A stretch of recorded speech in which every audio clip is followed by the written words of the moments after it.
সাদা দলের বা বিএনপির কেন্দ্রীয় নেতৃত্বে আছেন এমন ব্যক্তিরাই সেই ভিসি পদে নিয়োগ পেলেন। তাহলে আসলে সেই যে রাজনৈতিক বিবেচনায় শিক্ষক নিয়োগের কারণে র্যাঙ্কিংয়ে পিছিয়ে, সেই কারণটি থেকে কি এখন মুক্ত হতে পারছে? সরকার প্রধান যেভাবে ভাবেন, যা চিন্তা করেন, যা বলেন, তার সঙ্গে ওনার যারা সহকর্মী আছেন, মানে ওনার ক্যাবিনেটের যারা সদস্য আছেন, তারা ঠিক একইভাবে ভাবেন কিনা, চিন্তা করেন কিনা, এটা আমার কাছে সন্দেহ হয়। বেগম জিয়া সরাসরি হস্তক্ষেপে তৎকালীন প্রধানমন্ত্রী হিসেবে তিনি তার সরাসরি হস্তক্ষেপে তিনি তার চাকরি ফিরে পেয়েছেন। একই রকম কথা ওই সেই ডিবি হারুন বলেছিলেন, আলোচিত ডিবি হারুন। ওনার নাকি চাকরি আছে 1 মাস। তো ঠিক আছে, 1 মাস আছে, কারণ 1 মাস পরে কোনো এক্সটেনশন হবে? 50,000 কনস্টেবল, তাদের বাড়িতে বাড়িতে লোক পাঠিয়ে দেখা হবে, তার মানে বাড়িতে লোক পাঠাবে, এই লোকটা আওয়ামী লীগের সঙ্গে সম্পৃক্ত ছিল কিনা। মানে তাদেরকে আওয়ামী লীগ যখন বাদ এসেছিল দিয়েছে, 2014-তে, তখন কি আগের সবাইকে বাদ দিয়েছিল? অনেকে বাদ দিয়েছিল। তাহলে আপনার সঙ্গে আওয়ামী লীগের পার্থক্য কি থাকলো? কি বলেছেন আসলে? তারেক রহমানের সাথে কথা এই বিষয়গুলোতে আশ্বস্ত হয়েছেন কিছু? নিজে কিন্তু একটা ধারণা পেয়েছেন যে আসলে মানুষ কি ভাবছে, কি বলছে। এই জিনিসটা আমার কাছে মনে হয়েছে খুবই ইতিবাচক। শক্তপোক্ত সমালোচনা করতে, তাদেরকে একরকম আস্থায় নিয়ে যাওয়া, যেন খুব শক্ত সমালোচনা আর জারি হোক প্রধানমন্ত্রীর না। যদি সেটাও হয়, তাও খারাপ না।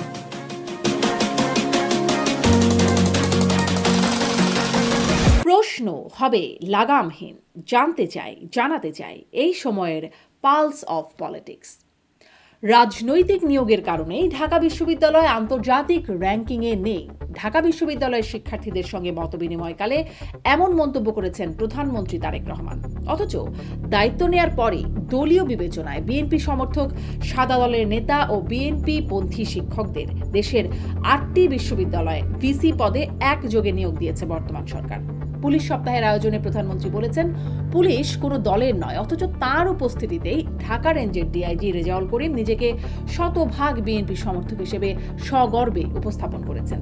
প্রধানমন্ত্রী পুলিশকে নির্দেশনা দিয়েছেন রাজনৈতিক পরিচয় নয়, অপরাধীদের অপরাধী হিসেবে বিবেচনা করতে। কিন্তু এই সরকারের সময় রাজনৈতিক বিবেচনায় ডাকসুর সাবেক নেত্রী ইমিকে সন্ত্রাস বিরোধী আইনে 2 মাস কারাভোগ করতে হয়েছে। যে ডাকসু নেতা মোসাদ্দেকের নেতৃত্বে জবরদস্তি করে তাকে থানায় সোপর্দ করা হয়েছিল, পরে আবার আরেক ঘটনায় সেই মোসাদ্দেককেও পুলিশের সামনে মারধর করে থানায় দেয় ছাত্রদল। এমন ঘটনাগুলোতে পুলিশ রাজনৈতিক পরিচয় উপেক্ষা করতে পারল কোথায়? অন্যদিকে পশ্চিমবঙ্গের মুখ্যমন্ত্রী হিসেবে দায়িত্ব নিয়ে বাংলাদেশ সীমান্তে কাঁটা তারের বেড়া দেওয়ার কথা জানিয়েছেন শুভেন্দু অধিকারী। এর প্রতিবাদ করেছেন এনসিপির নাহিদ সার্জিস্টা। সীমান্ত হত্যা ঠেকাতে না পারায় স্বরাষ্ট্রমন্ত্রীকে হাতে লাল চুড়ি পরার পরামর্শ দিয়েছেন আরেক নেতা নাসির উদ্দিন পাটোয়ারি। ভারতে মুসলিম নির্যাতন নিয়েও রাজনীতিতে উত্তেজনা চলছে।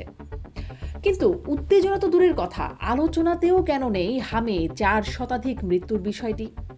এসব নিয়ে আলোচনায় স্বপ্নধারা নিবেদিত পালস অফ পলিটিক্সে আমার আজকের অতিথি সিনিয়র সাংবাদিক মাসুদ কামাল। জনাব মাসুদ কামাল, আপনাকে স্বাগত জানাচ্ছি পালস অফ পলিটিক্সে আমার আজকের আয়োজনে। অনেক ধন্যবাদ আপনাকে। আপনাকে অনেক ধন্যবাদ, আপনি যুক্ত হয়েছেন, সময় দিচ্ছেন। শুরু করি যে মাননীয় প্রধানমন্ত্রী দায়িত্ব নেবার পর প্রথমবারের মতো ঢাকা বিশ্ববিদ্যালয়ে গেলেন এবং সেখানে তার শিক্ষার্থীদের সাথে মতবিনিময় করেছেন। একটা বিষয় খুব আলোচনায় আসছে, যে তিনি বলেছেন যে ওয়ার্ল্ড র্যাঙ্কিংয়ে ঢাকা বিশ্ববিদ্যালয়ে নাই কেন, তার একটা কারণ হচ্ছে রাজনৈতিক বিবেচনায় শিক্ষক নিয়োগ। তিনি এটাকে পয়েন্ট আউট করেছেন। কিন্তু এই সরকার আসার পরপরই তো আমরা দেখলাম 8টি বিশ্ববিদ্যালয় একসাথে ভিসি নিয়োগ করা হলো এবং সেখানে যাদেরকে নিয়োগ দেওয়া হলো তারা সাদা দলের বা বিএনপির কেন্দ্রীয় নেতৃত্বে আছেন এমন ব্যক্তিরাই সেই ভিসি পদে নিয়োগ পেলেন। তাহলে আসলে সেই যে রাজনৈতিক বিবেচনায় শিক্ষক নিয়োগের কারণে র্যাঙ্কিংয়ে পিছিয়ে, সেই কারণটি থেকে কি এখন মুক্ত হতে পারছে? দেখেন, প্রধানমন্ত্রী তারেক রহমান যে কথাটা বলেছেন, এটা কিন্তু আমার ধারণা, এটা ওনার ফিলিংস থেকে উনি বলেছেন, উনি এভাবেই ভাবেন। আমাদের সমস্যাটা হলো কি জানেন, আমাদের সমস্যাটা হলো যে নতুন যে সরকারটা এসেছে, এই সরকার প্রধান যেভাবে ভাবেন, যা চিন্তা করেন, যা বলেন, তার সঙ্গে ওনার যারা সহকর্মী আছেন, মানে ওনার ক্যাবিনেটের যারা সদস্য আছেন, তারা ঠিক একইভাবে ভাবেন কিনা, চিন্তা করেন কিনা, এটা আমার কাছে সন্দেহ হয়। মানে একটা সিনক্রোনাইজেশনের অভাব আমি অনুভব। উনি প্রত্যেকটা ক্ষেত্রে যা যা এই যে কথাটা বলছেন, দেখেন গত 2 দিন আগে পরশুদিন এবং তারা গতকালকে, এটা ছিল পুলিশ সপ্তাহ ছিল। পুলিশ সপ্তাহে প্রথম দিন উনি বললেন যে আমরা দলীয় বিএনপির পুলিশ চাই না, আমরা দলীয় পুলিশ চাই না, বললেন তো। হুম। তার ঠিক পরের দিন উনার অফিসে পুলিশদের একটা অনুষ্ঠান ছিল, ওই জন্য পুলিশ সপ্তাহের শেষ দিন আর কি। সেখানে ঢাকা রেঞ্জের ডিআইজি উনি ওখানে দাঁড়িয়ে বললেন যে উনি কিভাবে জাতীয়তাবাদের সৈনিক। ওনার সঙ্গে জিয়াউর রহমানের কবে দেখা হলো, ওনার সঙ্গে জিয়াউর রহমানের, উনি যখন সপ্তম শ্রেণীতে পড়েন তখন উনি জিয়াউর রহমানকে ধানের শীষের একটা মালা পরিয়ে দিয়েছিলেন। তারপর যখন আরো 2বার তার সঙ্গে দেখা হয়েছে 3 বছরের মধ্যে। এই যে কাহিনী আদ্য প্রান্ত, উনি প্রায় 5-6 মিনিট বক্তৃতা দিয়েছেন। 5-6 মিনিট ধরে এগুলি এটাই বলার প্রমাণ করার চেষ্টা আজ করেছেন পর্যন্ত এক চুলও যে নড়েন নাই সেই জাতীয়বাদী আদর্শ হ্যাঁ থেকে। নড়েন না, এবং উনি প্রমাণ করার চেষ্টা করেছেন যে উনার চেয়ে বেশি বিএনপি আর কেউ নাই। হুম। জিয়াউর রহমান এবং বেগম জিয়া ছিলেন, দুজন তো মরে গেছে, হুম। এখন উনি এই যে বোঝাতে চাইলেন। তাহলে এই কথাটার সঙ্গে আমাদের প্রধানমন্ত্রীর আগের দিনের কথা কোন মিল পাচ্ছেন না। এবং যখনই কথাগুলো উনি বলছিলেন তখন মঞ্চে প্রধানমন্ত্রী ছিলেন, স্বরাষ্ট্রমন্ত্রী ছিলেন, স্বরাষ্ট্র সচিব ছিলেন এবং আইজি ছিলেন, সকলের উপস্থিতিতে কথাটা বললেন। কেন বললেন, কেন বলতে দেওয়া হলো? এবং বলার পর ওনাকে কিছু বলা হয়েছে কিনা আমি জানি না, ওনার ভিতরে কোনো ব্যবস্থা নেওয়া হয়েছে যে আপনি তো প্রধানমন্ত্রীর দিক নির্দেশনাকে উপেক্ষা করছেন, উনি তো প্রধানমন্ত্রীর দিক উপেক্ষা করছেন ভাই, একদম স্পষ্ট এক- একদিনের মাথায়। একদমই। আর এমন বক্তব্যটা তো আসলে ইনস্ট্যান্ট বক্তব্য না, তিনি একটা লিখিত বক্তব্য, যেটা লিখিত, চর্চিত, চিন্তিত একটা বক্তব্য দিচ্ছেন, সুচিন্তিত, তাই নয় কি? এখন এটা হলো কি, এখন ধরেন ওনার শুনলাম আমি ওনার নাকি চাকরি আছে 1 মাস, তো ঠিক আছে 1 মাস আছে, কারণ 1 মাস পরে কোনো এক্সটেনশন হবে, আমি কিন্তু সকৌতুকে অপেক্ষা করবো যে 1 মাস পরে এক্সটেনশন হবে কিনা। অথবা ওনার চাকরি কি এই অপরাধে 1 মাসের আগেই ওনাকে চাকরি থেকে সরিয়ে দেওয়া হবে, 15 দিনে, 10 দিনে অথবা 7 দিন পরে তাকে বাধ্যতামূলক অবসর দেওয়া যায়। তাহলে এই দুটো কোনটা হবে? যদি প্রথমটা হয়, এই চাকরি এক্সটেনশন হয়, তাহলে বুঝবেন এই কাজ আগামীতে হতেই থাকবে। হুম। তখন সবার কাছে একটা মেসেজ যাবে যে এরকম ভাবে স্তুতি করলে, তোল দিলে, তাহলে তার চাকরি বেড়ে যায়। প্রধানমন্ত্রী মুখে যাই বলুন না কেন, তেলটাই আসো। আর যদি ওনার যদি অ্যাকশন নেওয়া হয়, যে চাকরি আছে 1 মাস, কি আর কমাবে, হয়তো কাল পরশু না করে বাদ দিয়ে দেওয়া হয়, চাকরি শেষ, 1 মাস আগেই তোমাকে অবসরে যেতে হবে, তাহলে বুঝতে হবে প্রধানমন্ত্রী যেটা বলেছেন সেটাকে সবাই মিন করছে, সবাই সেটাকে গুরুত্ব দিচ্ছে। আর যদি কিছুই না হয়, এক্সটেনশনও হলো না, ওনার আগেই চাকরি চলে গেল না, কিছুই হলো না, তাহলে বুঝতে হবে প্রধানমন্ত্রী কি বলেন কি বলেন না এর কোনো গুরুত্ব নাই। ওনার মতো উনি বলে যাচ্ছেন, এদের মধ্যে তেল দিয়ে যাচ্ছে। তো এখন এই তিনটার কোনটা হবে আমরা অপেক্ষা করি, দেখি। কিন্তু যে কথাটা উনি বললেন এটা আমাদের শুনতে ভালো লাগে না। দেখেন একই কথা বলি, উনি বলছেন দলীয় পুলিশ যেন দলীয় না হয়, ভালো কথা। এপ্রিল মাসের সম্ভবত 4 তারিখ 13 জন, না 4 না 22 তারিখ, এপ্রিল মাসের 22 তারিখে 13 জন ডিআইজি, এআই, এডিশনাল ডিআইজি কে বাধ্যতামূলক অবসর দেওয়া হয়েছে। কেন দেওয়া হলো? দেওয়া হলো এই কারণে যে তাদের মনে করেছে যে এরা হয়তো আওয়ামী লাইনের লোক, আওয়ামী ঘরানার, এই জন্য বাদ দিন। মে মাসের 4 তারিখে আরো 16 জন ডিআইজি কে অবসর দিল। কেন দিলেন আপনি? হুম। বাধ্যতামূলক অবসর দিলেন তো। এবং এই কথাটা জিজ্ঞাসা করাতে স্বরাষ্ট্রমন্ত্রী বলেন এটা রুটিন ওয়ার্ক। তাহলে আমরা কি প্রতি সপ্তাহে এরকম বাধ্যতামূলক অবসর দেখি? দেখি না। প্রতি সপ্তাহেও দেখি না, প্রতি মাসেও দেখি না। নতুন সরকার এলে পর দেখি। তাহলে রুটিন ওয়ার্ক ভাই কেমন করে? তাহলে দলীয় বিবেচনা তাদেরকে বাদ দেওয়া উচিত। যদি দলীয় বিবেচনা বাদ দেওয়া হয় তাহলে পুলিশ দলীয় হবে না কেন? হুম। বাকি যারা যারা মনে মনে আওয়ামী দিক ছিল সবাই তারা বিএনপি হয়ে যাবে, এবং তারা প্রমাণ করার চেষ্টা করবে তারা কত বড় বিএনপি। এবং প্রমাণ করার পদ্ধতি কি? পদ্ধতি হলো বিএনপির কর্মীর মতো আচরণ করা, ঘুরে ঘুরে একটি হইল। এর মধ্যে আবার দেখলাম যে 50,000 কনস্টেবল তাদের বাড়িতে বাড়িতে লোক পাঠিয়ে দেখা হবে, তাদের ভেরিফিকেশন করা হবে, তাদের নিয়োগটা ঠিক ছিল কি ছিল না। নিয়োগ ঠিক ছিল কি ছিল না দেখার জন্য বাড়িতে লোক পাঠাতে হবে কেন? তার মানে বাড়িতে লোক পাঠাবে এই লোকটা আওয়ামী লীগের সঙ্গে সম্পৃক্ত ছিল কিনা এটা বোঝার জন্য। আমি ধরে নিচ্ছি হাইপোথেটিক্যালি যে 2014 পরে যত লোক নিয়োগ হয়েছে সব আওয়ামী লীগের, আমি ধরে নিলাম। আপনি সবকে বাদ দিবেন? যদি আপনি সবকে বাদ দেন তাহলে আপনার সঙ্গে আওয়ামী লীগের পার্থক্য কি থাকলো? আবার অন্যদিকে ধরেন আপনি মানে তাদের আওয়ামী লীগ যখন যখন বাদ দিয়ে এসেছিল এসেছে 2014-তে তখন কি আগের সবাইকে বাদ দিয়েছিল? অনেকে বাদ দিয়েছিল, অনেকে বাদ অনেকে বাদ দিয়েছিল। ভাই এইটাই তো কথা। মহাত্মা গান্ধী একটা কথা বলছিলেন যে আমি চোখের বদলে চোখ নেওয়ার পক্ষপাতী না। কারণ আমরা যদি চোখের বদলে চোখ নিতে থাকি তাহলে আমাদের পুরো দেশটা অন্ধের দেশে পরিণত হবে। আচ্ছা, তাহলে তো পার্থক্যটা আপনি আসলে যদি কোথায় তৈরি হলো সেই প্রশ্নটা। আপনি যদি ওদের মতোই করেন তাহলে আপনার উপর আমি আপনাকে আলাদা ভাববো কিভাবে? আপনি তো মুখে বলছেন, আপনি যা বলছেন, আপনি যা করছেন, আপনি যে হাঁটছেন, আপনি যা পড়ছেন, কাপড় চোপড় সবকিছু মিলিয়ে তো আপনাকে আমি একজন ব্যতিক্রমী প্রধানমন্ত্রী হিসেবে ভাবতে চাই। আপনার কাছ থেকে এরকম আসবে কেন? একটা কথা ভাবেন, হাইপোথেটিক্যাল কথা বলি আপনাকে। যেমন ধরেন এই 50,000 পুলিশ কনস্টেবল, এদেরকে যদি সবাইকে আপনি বাদ দিয়ে দেন তাহলে এই 50% ভালোবাসা আপনি কখনো পাবেন? এই 50,000 পুলিশ এবং তার পরিবার, এদের কাছ থেকে ভালোবাসা আপনি কখনো পাবেন? কি পাবেন? ঘৃণা পাবেন। কিন্তু যদি আপনি 50,000 রেখে দিতেন, তো এরা তো পুলিশের চাকরি করে না ভাই। তো এরা তো আপনাকে ভালোবাসবে, বলবে যে এই লোকটা কত উদার। আমরা আওয়ামী লীগের আমলে জয়েন করেছি, তারপরে আমাদের উপর সে নির্ভর করছে। আবার ধরেন বিপরীত দিকে কি হবে? 50,000 বাদ দিবেন না, ভেরিফিকেশন যখন হবে, যারা ভেরিফিকেশন করতে যাবে সেখানে লেনদেন হবে, টাকা পয়সা অনেক লেনদেন হবে।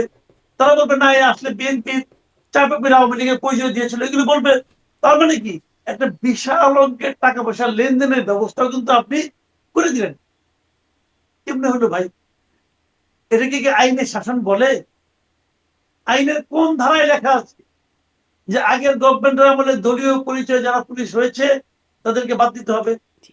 এই যে আপনি যেমন বলেন এই যে আপনার যেমন আমলে যারা নিয়োগ হবে, হুম আবার ধরেন এই আমলে যারা নিয়োগ হবে, আপনি তাহলে দলীয় পরিচয় নিবেন, বিএনপির পরিচয়, আবার আগামী সরকার এসে আবার বাদ দিবে। এই মিউজিক্যাল চেয়ার কি আমাদের দেখতে হবে? মানে তাহলে এরকম একটা সমাধান, দুইটা সেট অফিসার থাকবে, যারা আওয়ামী লীগের সময় এক সেট চাকরি করবে, বিএনপির সময় এক সেট, বা অন্য দলের জন্য হয়তো তিন চারটা সেটও বানানো যেতে পারে। আমি জাস্ট এটা একটা মানে যোগ করেই বলছিলাম, কিন্তু এটা আবার আরেক সমস্যা আছে। এটা হুম আমি একটু বলে এটা আবার আরেক সমস্যা। সেই সমস্যা হলো সে যখন জানবে যে আগামী 5 বছর আমি চাকরি করতে পারবো না, তাহলে আমি এই 5 বছরে এত ইনকাম করে দিব যে ইনকাম দেওয়ার আগামী 5 বছর বসে গেল, সমস্যা নাই। অথবা আগামী ৫ বছরের জন্য কেউ না আসতে পারে সেই রকম একটা ব্যবস্থা করবো, যেন আমরাই থাকতে পারি সবসময়। মানে সব দিকেই বিপদের শেষ নাই। এই যে রেজাউল করিম মল্লিক যার কথা বলছেন, ঢাকা রেঞ্জের ডিআইজি যিনি বললেন, তিনি আওয়ামী লীগ আমলে তাকে চাকরি থেকে অপসারণ করা হয়েছিল, এবং তিনি বলছেন, সেই অনুষ্ঠানেই তিনি বলেছেন যে সরাসরি হস্তক্ষেপে, বেগম জিয়া সরাসরি হস্তক্ষেপে, তৎকালীন প্রধানমন্ত্রী হিসেবে তিনি তার সরাসরি হস্তক্ষেপে তিনি তার চাকরি ফিরে পেয়েছেন। একই রকম কথা ওই সেই ডিবি হারুন বলেছিলেন, আলোচিত ডিবি হারুন। তিনিও বলেছিলেন যে 2 বছর হবার আগেই তাকে চাকরি থেকে বাদ দিয়ে দেওয়া হলো বিএনপির সময়ে বিনা কারণে, এবং তৎকালীন বিরোধী দলীয় নেত্রী শেখ হাসিনা তার পরামর্শে তিনি মামলা করেন, এবং পরবর্তীতে মামলা করে তত্ত্বাবধায়ক সরকারের সময় চাকরি ফিরে পান। মানে সবাই কি আসলে ডিবি হারুনেরই একটা উৎপাদন তৈরি মানে প্রক্রিয়ায় আছে? আমি এই প্র্যাকটিসের সমালোচনা করি। এর আগেও ডিবি হারুনের আগেও এরকম একজন মানে বিখ্যাত লোক ছিল পুলিশের, তার নাম হলো কোহিনুর মিয়া। কোহিনুর। হুম। ওনাকে কিন্তু এই গভর্নমেন্টের আমলে আবার চাকরি দেওয়া হয়েছে। এখন আপনি ভাবেন তো কোহিনুর মিয়ার কথা। কোহিনুর মিয়া কিন্তু এই 17 বছর, মানে এই 16 বছর, 15-16 বছর যে সে কিন্তু দেশেই ছিল। উনি দেশেই ছিলেন, কারণ ওনার পাসপোর্ট ছিল না, উনি বিদেশে যেতে পারেন। ঠিক আছে, উনি এই দেশেই ছিলেন এবং এই 15 বছর উনি লুকিয়ে লুকিয়ে ছিলেন। আমি জানি বাবা, আমার ওনার দেখা হয়েছে, এর মধ্যে ওনার সঙ্গে একদিন আমার দেখা হয়েছে, উনি আমাকে বললেন এই কথাটা। তো আপনি ভাবেন তো কোহিনুর মিয়ার কথা। একটা লোক পুলিশের একদম বড় কর্মকর্তা, উনি রাজনৈতিক কারণে 15-16টা বছর লুকিয়ে লুকিয়ে দেশের মধ্যে নিজের নাম লুকিয়ে থাকার, তার তো একটা জীবন না, একটা মানুষ তোরে ভাই। আপনি তার মধ্যে ভাবেন, তার জায়গায় নিজেকে একবার বসিয়ে ভাবেন, একটা মানুষ কিভাবে বাঁচে। সেই কোহিনুর মিয়া, তো এটা কেন? কোহিনুর মিয়া কি করেছেন? কোহিনুর মিয়া কি কোটি কোটি টাকা ইনকাম করছেন নাকি রে ভাই? তো এখন এই জিনিসগুলি কিন্তু আপনি যদি ইনকাম করে থাকেন, আপনি তো বিচার করেন, কোনো সমস্যা নাই। কিন্তু চাকরির থেকে বাদ দিয়ে আপনি যে উদাহরণটা তৈরি করছেন, সেই উদাহরণের তখন যখন কোহিনুরকে বাদ দেওয়া হয়েছে, তখন কিন্তু এই হারুনরা অন্য যারা আছে তারা সবাই খুব খুশি হয়েছে, এই গেছে। তাহলে কি হলো? আপনারা যখন গেলেন কি হইলো? তো আমার মানে কথাটা হলো এক কি, আমলে দাপুটে আর এক আমলে লুকিয়ে চুরিয়ে কোনোভাবে টিকে থাকতে হবে, এটা কিন্তু অথবা সমস্ত জেলে। পেশায়। আপনি সাংবাদিকদের মধ্যে দেখেন, আমাদের সাংবাদিকদের মধ্যে একই জিনিস। হুম। সাংবাদিক তো দুইটা ইউনিয়ন আছে। এক ইউনিয়নটাকে সাংবাদিকদের দিকটা একটু বিশেষভাবে আলোচনায় আনবো, একটু তুলে রাখি আলোচনাটা। শিক্ষকদের আচ্ছা, দিয়ে শুরু করলাম, পুলিশের আলোচনাটাও হয়ে গেল। শিক্ষকদের সেই শিক্ষার্থীদের সাথে মতবিনিময় সেই আলোচনার আয়োজনটা যিনি সঞ্চালনা করছিলেন ডক্টর আব্দুল্লাহ মামুন, তিনিও আপনাদের সহবক্তা হিসেবে বিভিন্ন টকশোতে প্রায় আপনারা তার সাথে কথা বলেন থাকেন। তিনিও দেখলাম যখন শুরুতেই সালাম জানাচ্ছেন, তিনি আহ, নাম উল্লেখ করলেন উপাচার্য, সাদা দলের আহ্বায়ক, সাদা দলের নেতৃত্ব, ছাত্র দলের নেতৃত্ববৃন্দ এবং প্রাণপ্রিয় শিক্ষার্থীবৃন্দ। এবং সালাম জানানোর সময়ও একটা মানে সেখানেও রাজনীতিকরণ হয়ে গেল কিনা, সাদা দল, ছাত্র দল। শুনেন ভাই, রাজনীতি সব জায়গায় ঢুকে গেছে। যে বলে না, একটা জানি বলছিল যে আমাদের রাজনীতিটা ভালোই ছিল, কিন্তু রাজনীতির মধ্যে পলিটিক্স ঢুকে সবটাকে শেষ করে দিল। এখন কিন্তু সেগুলো সব জায়গায় চলছে। আমি তো মনে করি ছাত্র রাজনীতি নিয়ে কথা বলার আগে শিক্ষক রাজনীতি নিয়ে কথা বলা, শিক্ষক রাজনীতি একদম বন্ধ করে দেওয়া, একদম। ছাত্র রাজনীতি চলতে পারে, ছাত্র সংগঠন, ছাত্র সংসদ হবে, তারা ছাত্রদের ওয়েলফেয়ার নিয়ে চিন্তা করবে, এটা থাকতে পারে, এটা নিয়ে আমার কোনো আপত্তি নেই। কিন্তু রাজনৈতিক দলের লেজুর হিসেবে থাকা উচিত না। কিন্তু শিক্ষক রাজনীতি থাকাই উচিত না, একদম উচিত না। শিক্ষকরা যখন রাজনীতি করে, তো ছাত্ররা রাজনীতিকে আপনি বন্ধ করবেন কিভাবে? তো ছাত্র রাজনীতি করবে। শিক্ষকরা আগে দেখিনি আমরা, উপাচার্য বলতেছে যে ছাত্রলীগের লোকজন আসুক, তারপরে আমরা সিদ্ধান্ত দেবো। মানে ছাত্রলীগের কাছে শুনে তারপরে সিদ্ধান্ত দেবে। এই দলীয়করণের কি মানে আছে বলেন? দলীয়করণ আমি একটা, আপনি একটা কঠিন একটা এক্সাম্পল দিই। কঠিন এক্সাম্পল কিভাবে? এইবার তো 213টা আসন পাইছে বিএনপি, জামাত 77, ঠিক আছে, মানে ইলেকশনের মাধ্যমে। আর কিছু আপনার হয়েছে, মনে করেন যে এই স্বতন্ত্র তদন্ত হয়েছে, বিদ্রোহী প্রার্থী। আমাদের ময়মনসিংহ এলাকায় হালুয়াঘাট নামক একটা জায়গা আছে। সেই হালুয়াঘাটে একজন স্বতন্ত্র এমপি, উনি আসলে আওয়ামী লীগ, উনি আসলে বিএনপির ছিলেন, নমিনেশন চেয়েছিলেন, পাননি। ওখানে নমিনেশন পেয়েছেন ইমরান সালে প্রিন্স।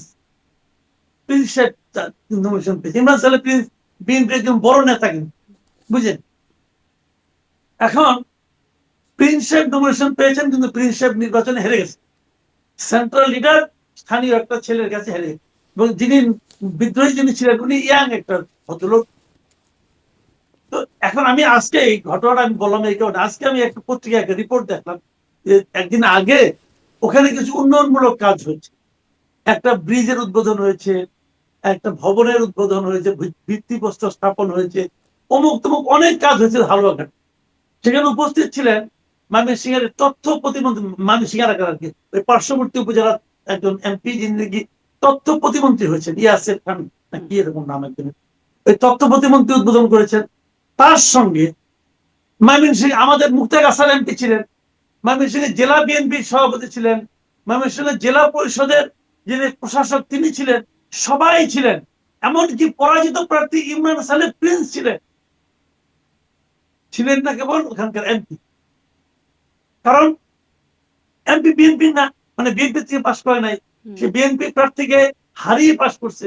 এত বড় সাহস! অতএব তাকে বাদ রাখতে হবে, তাকে বাদ দিয়ে করা হয়েছে। এটা কি ঠিক হলো? ওই এলাকার মানুষ তো ওই ছেলেটাকে ভোট দিয়েছে ভাই, ওই ভদ্রলোকে তারা ভোট দিয়েছে। তো ওই এলাকার মানুষের মনে কি আপনি ঢুকতে পারলেন? আমি বিএনপি নেতৃবৃন্দকে বলি, আপনারা যে গায়ের জোরে এমপি সাহেবকে বাদ দিয়ে প্রিন্স সাহেবকে দিলেন, পরাজিত প্রার্থী ওখানে গেল, সে উদ্বোধন করলো, বিএনপির লোকাল কমিটির লোক থাকলো, সবাই থাকলো, দুদিন আগে যে বিএনপি করতো, উনি বিদ্রোহী হয়ে এমপি হয়েছেন, উনাকে বাদ দিলেন কেন? কারণটা কি? উনাকে তো জনগণ চায়। প্রিন্স সাহেব বলবেন যে না, আমাকে তো দল নমিনেশন দিয়েছে। দল তো আপনাকে নমিনেশন দিয়ে ভুল করেছে।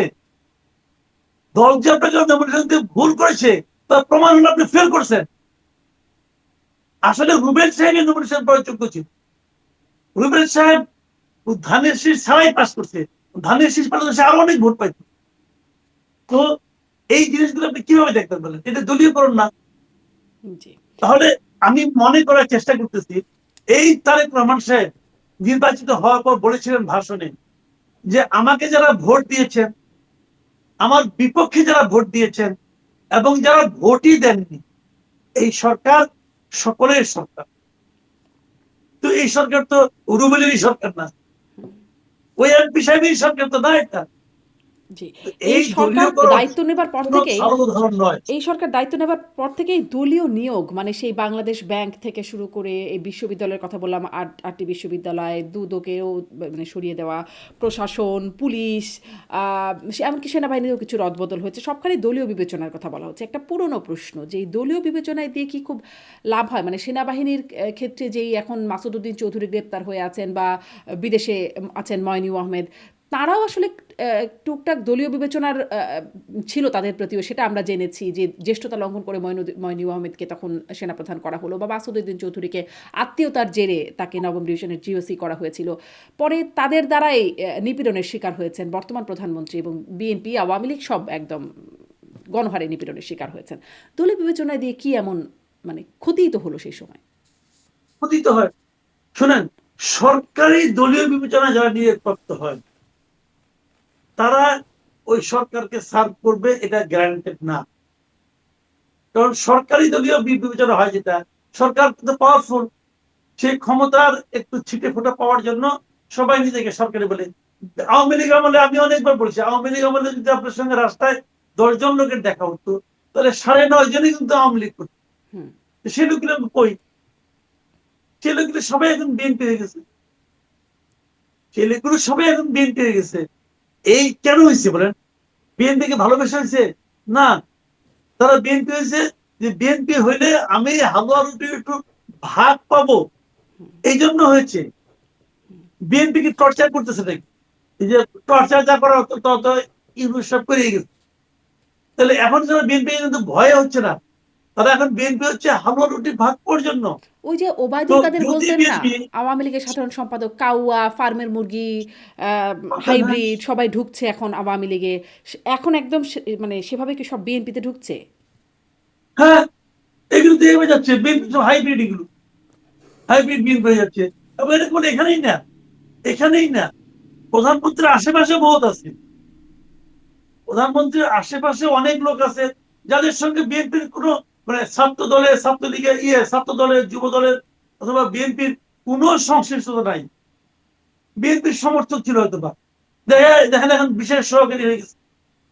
অথচ বিএনপি করতে যায় ঘর সংসার হারাইছে, কিন্তু তিনি যদি মা যোগ্য মারা হন, গেছে, তিনি যদি মায়ের যোগ্য হন, জানাজায় আসতে পারে নাই। তিনি যদি যোগ্য হ্যাঁ, হন, মানে আপনি বলছেন যেহেতু বিএনপির ছাত্র দলের না, যুব দলের না, বা বিএনপি করেন নাই, তারা এখন বিশেষ পদ পেয়েছেন, তারা যদি খুব যোগ্য হন, চিন্তা করার ক্ষমতা রাখেন, তাহলে কেন তাদের নিয়োগ দেওয়া হবে না? অসুবিধা নাই, তাদের নিয়োগ নিয়ে আমি কোনো কিছু বলছি না। তারা নিয়োগ পেয়েছেন, ভালো হয়েছে। কিন্তু আমার কথা হলো কি, এটা তো একটা দলীয় সরকার, মানে সরকারটা তো বিএনপির সরকার, তাই না? এখন যখন আপনি নিয়োগ দিবেন, তখন আপনি যখন সরকারি, মানে আমি বলছি না যে সরকারি কর্মকর্তা নিয়োগ দিবেন, আমরা প্রশাসন না, প্রশাসন না, আমি বলছি সরকারের মনে করেন প্রধানমন্ত্রীর উপদেষ্টা, যিনি প্রধানমন্ত্রীর উপদেষ্টা হবেন, তিনি কি হবেন? তিনি তো আর উপদেষ্টা, তার কোন পেশাজীবী সংগঠন না, এটা তার পেশাদার আমলা না, এটা তো প্রফেশনাল না কিছু, এটা তো একজন ব্যক্তিকে আপনি আনবেন। যদি উনি ওই সাবজেক্টের হন, টেকনোক্রেট হন, তখন এক কথা। কিন্তু আমি যাদের কথা বলতেছি, ইঙ্গিত দিচ্ছি যাদের, তখন তো টেকনোক্রেট না রে ভাই, তারা কোনো কোনো লোক ধরে ঢুকে পড়ছেন। তো এখন এমনি আপনি তাকায় দেখেন, বিএনপি অনেক লোক আছে, অনেক লোক আছে, তাদের ত্যাগের কোনো শেষ নাই। এক্সাম্পল বলি আপনাকে, এই যে হাবিবুর নবী সোহেল, এক ভদ্রলোক আছেন, তার নামে সর্বোচ্চ সংখ্যক মামলা ছিল,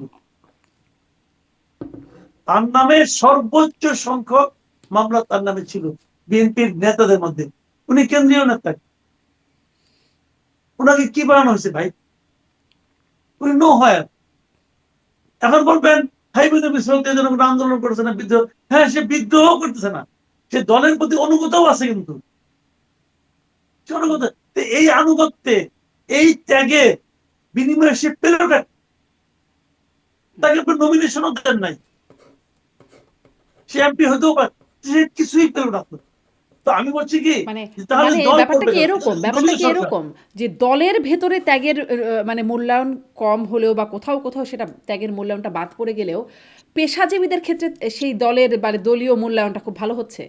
মানে যেমন ধরেন এই ভালো হচ্ছে, হ্যাঁ, একদম ভালো, আপনি রাইট। পেশাজীবীদের মধ্যে কিন্তু মূল্যায়ন অন্যভাবে, এখানে হচ্ছে তেল দেওয়া দেবী। একজনের মনে করেন একজনের বড় ভাই আছে, সে হয়তো দলের খুব বড় একজন নেতা, সে তাকে পার্সোনালি পছন্দ করে, তাকে এনে ঢুকতেছে। শুনেন, এইবারই তো বোঝা যেত যদি এবার নির্বাচনটা মানে সকল দলের অংশগ্রহণে হতো। দল তো নাই, নির্বাচনের আগেই তো আমরা সবাই জানি বিএনপি জিতবে, কারণ একদিকে বিএনপি আর একদিকে জামাত। তো এটা তো এই জামাতের সঙ্গে যে বিএনপি জিতবে এটা সবাই জানে। কিন্তু যদি এখানে আওয়ামী লীগ থাকতো, আপনি দেখতেন বিএনপির মনোনয়নগুলি ঠিক একই রকম হয়, তখন তার হিসাব নিকাশ করে মনোনয়ন দিত। তো এরকম হয়েছে। জি।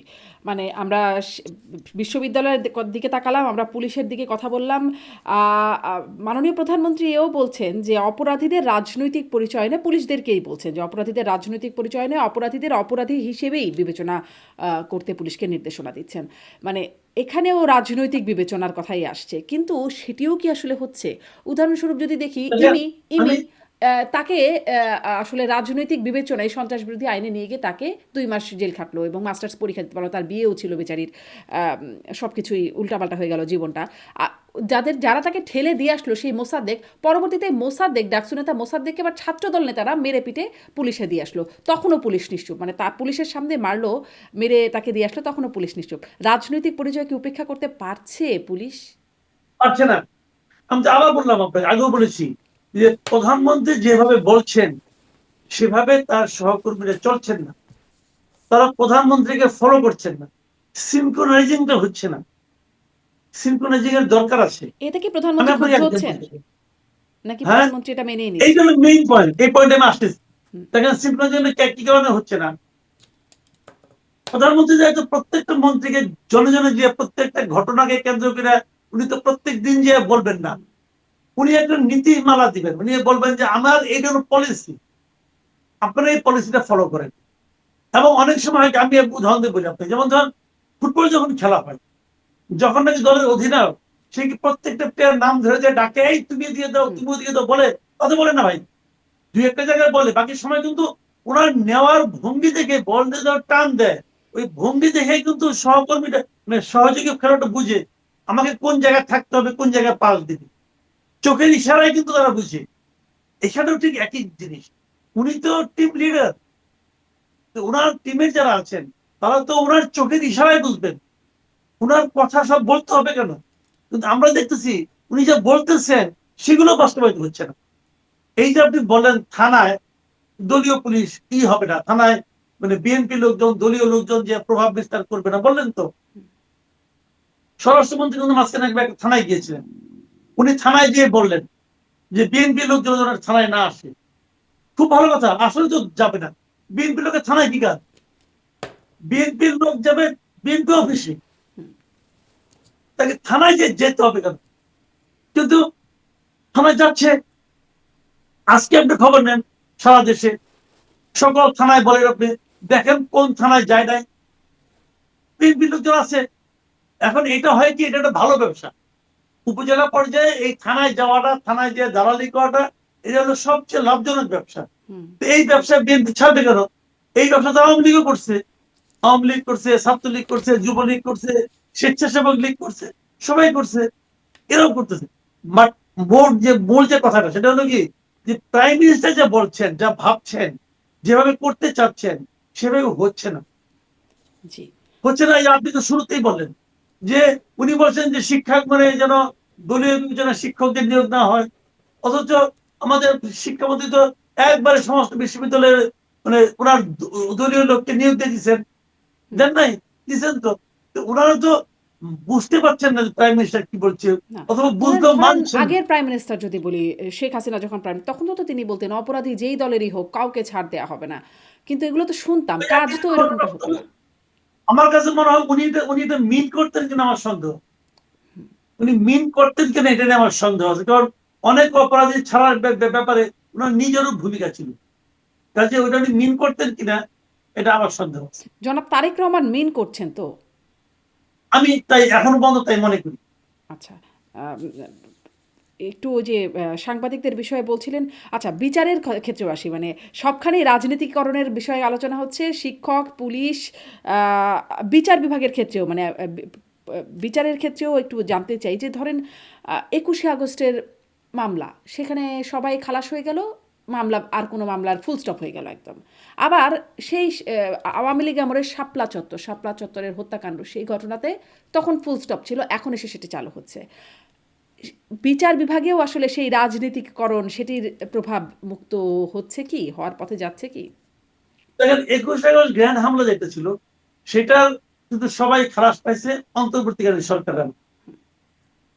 এটা সেই সরকারের আপাতত আমি কোনো সংশ্লিষ্টতা দেখছি না। কিন্তু ওইখানে আমার কাছে যেটা মনে হয়েছে, ওদেরও লক্ষ্য ছিল, যেহেতু অন্তর্বর্তীকালীন সরকার ছিল একটা, ওই সরকারের যে যে পালসটা, যে পালসটা কিন্তু ওই বিচারকরা বুঝতে পেরেছেন। পেরেই ওনারা যা করলে খুশি হবে তাই করছেন ভাই। এটা বলে আমি আবার ঝামেলা করতে পারি, এই যে বিচার বিভাগকে আমি ই করলাম। কিন্তু ঘটনা তাই হয়েছে, কারণ আমি বলি কেন, দেখেন কে মেরেছে, যাদেরকে ফাঁসি দিয়েছেন এটা হয়তো ভুল, হয়তো তদন্তের সমস্যা আছে, হয়তো দলীয় প্রভাবিত আওয়ামী লীগ প্রভাবিত তদন্ত, সবই মানতে রাজি। কিন্তু লোকগুলি তো মারা গেছে ভাই। আইবি রহমান মারা যায় নাই? আইবি রহমান কিসে মারা গেছে? আইবি রহমানকে ডায়রিয়াতে মারা গেছে নাকি? বলেন আপনি। মারা তো গেছে ভাই, 44 জন লোক তো মারা গেছে। সেই মৃত্যুর কোনো বিচার হবে না? তাহলে আদালত বলেছিল, কিন্তু হাইকোর্ট বলেছিল যে এটাকে আরো পুনরায় তদন্ত করা হোক, অধিকতর তদন্ত করা হোক। হাইকোর্ট রায় দিয়েছিল যে তদন্তের ঝামেলা আছে, তদন্তটা আবার করা হোক। সুপ্রিম কোর্ট সেটাও বাতিল করে দিচ্ছে, তদন্তই হবে না। তাহলে কি হলো? কোন সভ্য দেশে এরকম হতে পারে? হতে তো পারে, হওয়া উচিত না। আমি তো মনে করি এই সরকারের উচিত হবে 21 গ্রেনেড হামলার যে ঘটনা ছিল সেটার চুলচেরা তদন্ত করে প্রকৃত দোষীদেরকে চিহ্নিত করে বিচার করা। যদি কেউ মারা যায় থাকে, মারা গেছে, আগে যদি কেউ মারা যায়, মারা গেছে, কিন্তু বিচারটা হওয়া উচিত। জনগণের জানা উচিত যে ওই ঘটনার পিছনে কে দায়ী। সেই লোকটা কি শেখ হাসিনা, যিনি তার ভ্যানিটি ব্যাগ গ্রেনেড নিয়ে গেছিলেন? যদি সে হয়, তাকেই দায়ী করেন যে আইবুল রহমানের মৃত্যুর জন্য তুমি দায়ী, বলেন আপনি ভাই। কিন্তু একটা বিচার তো করবেন। বিচার হবে না কেন? আমার বক্তব্য হলো বিচার কেন হবে না? তাহলে আর অসভ্য সঙ্গে সভ্য মানুষের, সভ্য সমাজের পার্থক্যটা কি থাকে? হওয়া উচিত। আবার দেখেন আরেকটা ঘটনা আপনাকে বলি আমি। ডক্টর ইউনূসের 666 কোটি টাকার একটা মামলা ছিল, যেখানে হাইকোর্ট রায় দিয়েছিল যে এই 666 কোটি টাকা উনি ট্যাক্স ফাঁকি দিয়েছেন, এই ট্যাক্সটা রাষ্ট্রীয় খাতে দিতে হবে। এই রায় হয়েছিল অগাস্টের 3 তারিখে, সম্ভবত 3 অথবা 2 এরকম সময় হাইকোর্ট রায় হয়েছিল। তারপর তো 5 তারিখে তো গণেশ উল্টে গেল। উল্টে যাওয়ার পরে যখন নাকি আপনার প্রথমত শর্ট রায় দেয়, তারপর যখন রায়টা ডিটেল লিখতে হবে, ওই একই বিচারক রায় আর লেখে না। বলে রায় লিখতে বিব্রত বোধ করছেন। কেন বিব্রত বোধ করছেন? যে তখন তো ইউনূস সঙ্গে চলে আসছে, রায় তো ছিলেন উনি ইউনূস সঙ্গে, ডক্টর ইউনূসের বিরুদ্ধে। এখন তো ডক্টর ইউনূস ছিল চিফ অ্যাডভাইজার, অতএব উনি রায় লিখবেন না। জি, এখন প্রশ্ন হলো, মানে আমাদের যদি হ্যাঁ, এক সেকেন্ড, এখন প্রশ্ন হলো, সরি, কিন্তু কোনো সমস্যা নেই। এখন আমার প্রশ্ন হলো যে ওই বিচারক তাহলে কি আগের বার যখন রায় দিয়েছিলেন তখন কি শেখ হাসিনার ভয়ে রায় দিয়েছিলেন? অথবা যদি ওই রায়টা ঠিক থেকে থাকে, তাহলে পরে যখন রায়টাকে উনি আবার লিখতে বিব্রত বোধ করলেন, এখন কোন ডক্টর ইউনূসের ভয়ে লিখলেন না? কারণ দুটা বইয়ের যে কোনো একটা সত্য। এখন কোন ভয়টা ঠিক? এর যে কোনো একটা ভয় ঠিক হলেই আমি বলবো যে ওই উচ্চ আদালতের প্রতি সাধারণ মানুষের অনাস্থা প্রকাশ একদম জাস্টিফাইড। আপনি কি বলবেন ভাই? জি, সেই উচ্চ আদালত মানে সেই আদালতগুলো পেরিয়ে পেরিয়ে এটিএম আজহারুল ইসলাম বা সাবেক স্বরাষ্ট্রমন্ত্রী বাবর, তারা ফাঁসির আসামি ছিল, তারা এখন এমপি। এখন আবার অনেকে আগের এমপিরা এখন আবার অনেকে ফাঁসির আসামি। ওই আপনি যেন বলছেন মিউজিক্যাল চেয়ারের মতো একটা অবস্থান, আসলে কি হচ্ছে কিনা। সাংবাদিকদের প্রসঙ্গটা আনছিলেন, রাজনৈতিক বিবেচনায় মানে অনেক ভুয়া মামলায় তো সাংবাদিকরা গ্রেপ্তার হয়ে আছেন, হত্যা মামলা, হত্যা চেষ্টা মামলা। সাবেক প্রধান বিচারপতির কথা বলছেন ডেভিড বার্গম্যান, বিশেষ করে আন্তর্জাতিক খ্যাতিসম্পন্ন সাংবাদিক, তিনি কিন্তু মানে নিয়মিত লিখছেন এগুলো নিয়ে। মাঝে মাঝে দেখা হয় যে সাবেক প্রধান বিচারপতির কথা বলছেন, তিনি সাবেক নারায়ণগঞ্জের মেয়র সেলিনা হায়াত আইভি, তার কথা বলছেন যে তাদের জামিন হচ্ছে কিন্তু তারা মুক্ত হচ্ছেন না। মানে বিচার বিভাগেও কেমন প্রভাব সেটা নিয়ে কথা বলছিলেন। এই সরকার আসার পরপরই 23,000 রাজনৈতিক মামলা প্রত্যাহার করে নেয়, 23,000 প্রায় 24,000-এর কাছাকাছি প্রত্যাহার করে নেওয়া হয়েছে। এই মামলাগুলোর ব্যাপারে সরকারকে আসলে কতটা সিরিয়াস? মাননীয় প্রধানমন্ত্রী তো যারা ভোট দিয়েছেন, দেন নাই, বিপরীতে দিয়েছেন, সবার প্রধানমন্ত্রী। না, আমি দেখেন, এদের তো এখন তাও কিছু কিছু জামিন হচ্ছে, কিন্তু কিছু কিছু জামিন কিন্তু হচ্ছে। যেমন সেলিনা হায়াত আইভি, ওনার 12টা মামলা, 12টা মামলায় কিন্তু জামিন হয়ে গেছে। এবং এর মধ্যে হাইকোর্ট বলেও দিচ্ছে যে শোন অ্যারেস্টের নামে যেন আর হয়রানি করা না হয়। কারণ এই জামিনগুলোতে এই সরকারের আমলে হলো, এটাও তো সত্য। স্পিকার স্পিকার তো 7 দিনের মাথায় এই সরকারের আমলে গ্রেপ্তার হয়েছে, আবার এই সরকারের আমলে কিন্তু সে জামিনও পেয়ে গেছে। এগুলো কিন্তু এই সরকারের আমলে হচ্ছে, এগুলোও দেখতে হবে কিন্তু। আবার মানে কিন্তু এই সরকারের স্পিকারকে আমলে বিশেষ নতুন কেস করে কিন্তু হিসেবে, স্পিকারের ক্ষেত্রটা বিশেষ কেস হিসেবে বলা হচ্ছে। স্পিকার, তারপরে সাবের হোসেন চৌধুরী, তিনিও অন্তর্বর্তী সরকারের আমলে গ্রেপ্তার হয়েছিলেন, রিমান্ড থেকে বেরিয়ে এসেছেন তিনি, মানে যেটি আসলে হয় না, রিমান্ড থেকে জামিন হয়ে গেছে তার, এরকম হয়েছে। ওনার যেটা হয়েছে ওইটা একদম অস্বাভাবিক মনে হয়েছে আমার কাছে। এবং ওইটা প্রমাণ হয়েছে যে ওইটা আসলে মানে মানে ওইভাবে জামিন হয় না রে ভাই। ওটা গায়ের জোরে জামিন হয়েছে, সাবের হোসেন চৌধুরীটা হয় না, এইভাবে হয় না। কিন্তু স্পিকারটা স্বাভাবিক নিয়মে হয়েছে আমি মনে করি। আসলে এই সমস্ত মামলা, যে সমস্ত মামলা জামিনযোগ্য মামলা, সেগুলোতে আপনি জামিন দেবেন না কেন? জামিন দেওয়া উচিত। এবং কোনটা হয়রানিমূলক মামলা এটাও তো বোঝা যায়। আপনি ধরেন এবিএম খায়রুল হক, এই ভদ্রলোক আমাদের দেশের গণতন্ত্রের জন্য সবচেয়ে মন্দ কাজটা করছেন বলে আমি মনে করি। উনি অন্তর্বর্তীকালীন সরকারের যে পদ্ধতি, এটাকে উনি ধ্বংস করে দিয়েছেন।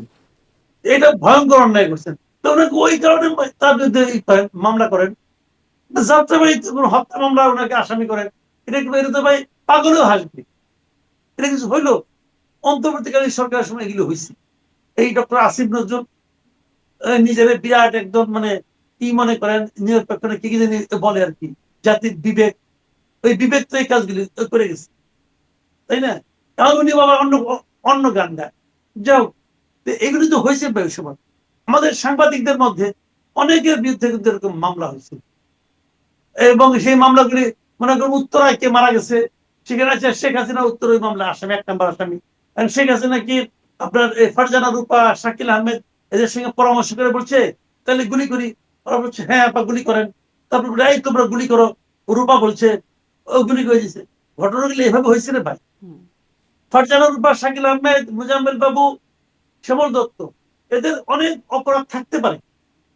যদি থাকে, যে অপরাধ আছে ওই অপরাধে মামলা করেন, শাস্তি হোক, আমার তো কোনো আপত্তি নাই রে ভাই। যদি আমি অপরাধ করে থাকি, তাহলে আমি সাংবাদিক বলে আমি ছাড় পাবো তা তো না, আমারও শাস্তি হতে পারে। কিন্তু আপনারা করলেন কি?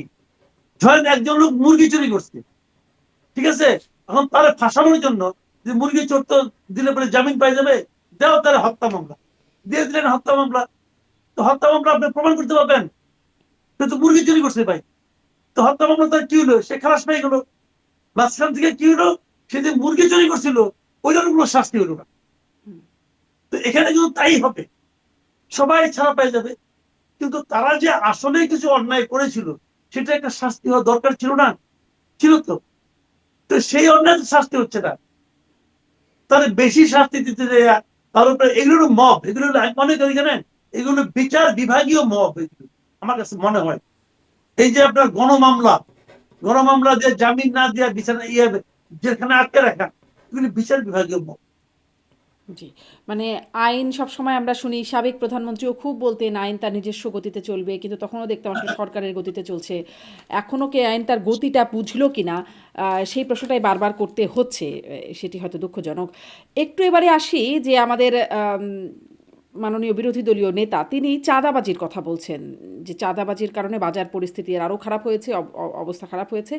এবং স্বরাষ্ট্রমন্ত্রী তিনি বলছেন যে এই চাঁদাবাজরা তো কেউ আফ্রিকার জঙ্গল থেকে আসেন নাই, তাদের সবার পরিচয় আমাদের সাথে, তাদের ওঠা বসা চলাফেরা, এবং এটি তিনি বলছেন যাদের সবার পরিচয় আমরা জানি। আপনার একটা এপিসোড দেখেছিলাম, বেশ মজাই ছিল, কোয়া দিমু বলছিলেন আপনি সেই ইয়েতে এপিসোডে। তো সেখানেও জামায়াতের আমির মাননীয় বিরোধী দলীয় নেতা তিনি বললেন এই যে সবার পরিচয় জানেন, এখন স্বরাষ্ট্রমন্ত্রী বলছেন যে তাদের খতিয়ান দেন। আসলে কি এই খতিয়ান পাওয়া যাবে নাকি ওই কোয়া দিমুর মধ্যেই থাকবে আর কি, যে আমরা জানি কিন্তু আসলে বলবো না? দেখেন আমার কথা হলো স্বরাষ্ট্রমন্ত্রী যে কথা বলছেন আমি ওনাকে সাপোর্ট করি, যে আপনারা যদি জানেন কে চাঁদাবাজ তাহলে তাদের লিস্ট আমাদের কাছে দেন। হ্যাঁ, এখন ওনারা বলবেন যে আপনারা মিনিস্ট্রিতে আছেন, স্বরাষ্ট্র মন্ত্রণালয়ে আপনার, পুলিশ আপনার, আমাকে দিতে হবে কেন, আপনারা বের করে নেন। না না না, এটা কিন্তু কথা ঠিক না। আমি বের করে নেব, কিন্তু আপনি আমাকে হেল্প করেন। না, এই তিনি দেশের তো একজন জানেন। নাগরিক হিসাবে যেহেতু আপনি জানেন, আপনার তালিকাটা আমাকে দেন। দেন না কেন? দিবে না, কিন্তু ওই মেঠো বক্তৃতা করছে।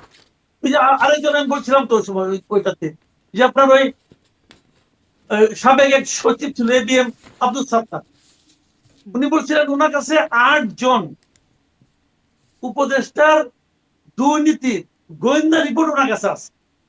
৮ জন।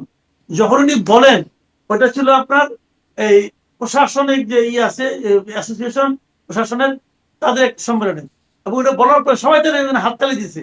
ওখানে কিন্তু অনেক বর্তমান সচিব ছিল, অনেকে ছিল, সবাই হাততালি দিছে। বিরাট এক ঘটনা। ওই ব্যক্তিকে সে তালিকাটা এখনো দিচ্ছে কোন ৮ জন? দেয় না কেন? তখনও দেয় না, এখন সে তো আবার খুব গুরুত্বপূর্ণ দায়িত্ব আছে, কিন্তু সে কিন্তু প্রধানমন্ত্রীর প্রিন্সিপাল সেক্রেটারি। এখন এই লোক, তো আমি তো ওই লোককে তো মনে করি না, ওই লোককে তো আমি মানে খুব গুরুত্বপূর্ণ মনে করি না, কি বলবো আপনাকে, দায়িত্ববান লোক মনে করি না। সে তো বলে যে একটা আওয়াজ তুললো, আওয়াজতে মাল টাল পাইয়া বসে গেল কিনা আমি জানি না, বলতে চুপ করে থাকলো কেন? তা তো উচিত ছিল বলা। ঠিক আছে, তখন দেয় নাই, যে ওখানে দিলে পরে হয়তো তারা বিচার করবে না। ওকে, আপনার এখন আপনার গভর্নমেন্ট আসছে, আপনি তখন তো প্রিন্সিপাল অনেক সেক্রেটারি কিছুই হয়েছে, তারা বলেন নাই নির্বাচনের স্বার্থে, সেটি তো বললেনই ঠিক আছে মানলাম, স্বরাষ্ট্রমন্ত্রী। তাহলে এখন দেন, এখন দেন। বলবে যে না তাদের সঙ্গে বিরোধ করছে না, বিরোধ তো তাদের সঙ্গে না। সমস্যা হলো যদি ৮ জন উপদেষ্টা দুর্নীতি করে থাকে তাহলে ক্ষতিগ্রস্ত কে হয়েছে? এই দেশ, এই দেশের জনগণ। তো এই দেশ এবং জনগণের প্রতি আপনার কোনো দায় দায়িত্ব নাই? দেন না কেন? তো আমি মাননীয় প্রধানমন্ত্রীকে বলবো আপনার এই লোকের ব্যাপারে সতর্ক হইতে হবে। এই লোক তো আপনার সঙ্গে মিষ্টি মিষ্টি আলাপ করে, মানে আর শুধু কার শুধু সঙ্গে কি এই করে লোকে এটি সতর্ক জানি। হবার কথা বলছেন, মানে ধরেন এত কিছু আলোচনা হচ্ছে, জুলাই সনদ, এই চাঁদাবাজির বিষয়ে আলোচনা হচ্ছে, সরকারি দল বিরোধী দল কথা বলছে, পাল্টাপাল্টি হচ্ছে, কিন্তু হামেজে যে ৪০০-র উপরে শিশু মারা গেল, সেইখানে গণমাধ্যমে একটা বিশ্লেষণ আসছে যে কোথা থেকে আসলে কোথায় ঠিক গাফিলতির কারণে এই টিকার চেইনে বিপর্যয় ঘটলো এবং টিকা না পেয়ে এতগুলো শিশু মারা গেল।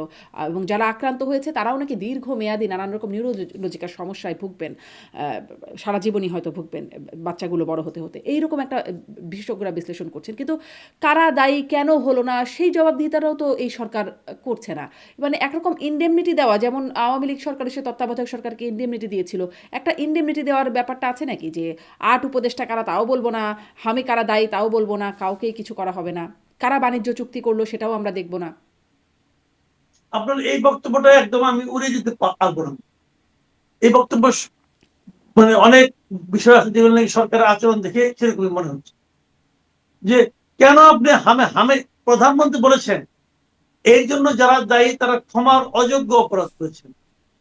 এখন যদি ওরা ক্ষমার অযোগ্য অপরাধ করে থাকে তাহলে তো বিচার হবে না কেন? বিচার না হয় তো ক্ষমা, বিচার না হওয়াটা ক্ষমা না? ক্ষমা তো উনি বলতেছেন যে ক্ষমার অযোগ্য, তাহলে বিচার হবে না কেন? বিচার হওয়া উচিত। আমার কথা হলো কি, আপনি আগে একটু তদন্ত করতে হবে, তদন্ত করে দেখেন হামের টিকা দেওয়া কিন্তু শুরু হয়ে গেছে, আরো মানে 1 সপ্তাহ আগে থেকে শুরু হয়েছে।